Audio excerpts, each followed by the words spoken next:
Карпфишингтен өткен фестиваль 4 күнге созылды. Байқау шарты бойынша қатысушылар балықты ұстап, оны арнайы қапқа салып жинайды. Бұл қапшықта су жәндігіне ешқандай қауіп төнбейді екен.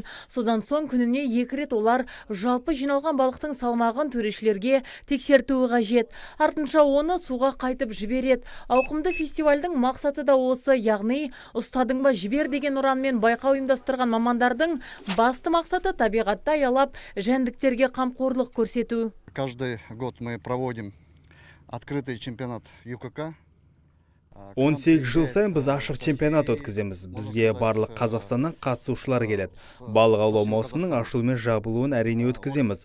Оның арасында коммерциялық турнирлері де ұйымдастырып тұрамыз. Ал осы байқау ашық түрде өтуде. Оған тек оңтүстіктен келген топтар емес, барлық облыстан қатыса алады. Жалпы Алматыдан 2, Тараздан 2, Ташкенттен 1 топ келіп қатысып отыр. Қалғаны күнделіктер. Әр топ 3 адамнан тұруы қажет. Ал жеңіске салмақ бойынша ең көп балықты ұстап суға жіберген топ жетеді. Дегенмен олар бір келіден кем су жәндігін қармаққа ілсе, оның салмағы негізгі ұпай есебіне алынбайды. Жалпы байқауға 14 топ қатысып, жүлделі орыннан көрінуге барынша атсалысты.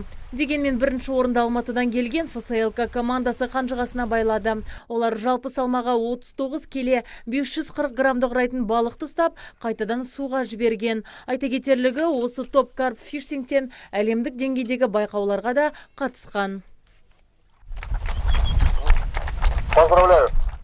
Екінші орын Шымкенттен келген +1 командасына бұйырса, үшінші орында Сарыағаштан келген алтын балық тобы иемденіпті.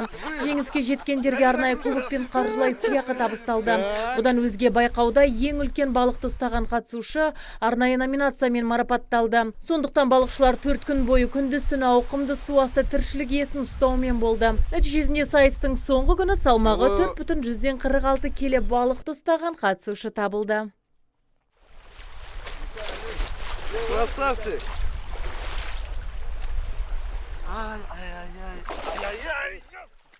Қармаққа ілінген балықтың ең үлкені дәл осы балық болды. Қатысушылар оларды ұстаған бойда бірден суға жіберіп, оларға екінші өмір сыйлағандай болдық деп отыр. Ал мамандар мұндай шараны жыл сайын ұйымдастыруды қолға алған. Азиза Мадияр, Шакир Умаров, Абзал Турабеков, ТВК телеарнасының жаңалықтар қызметі.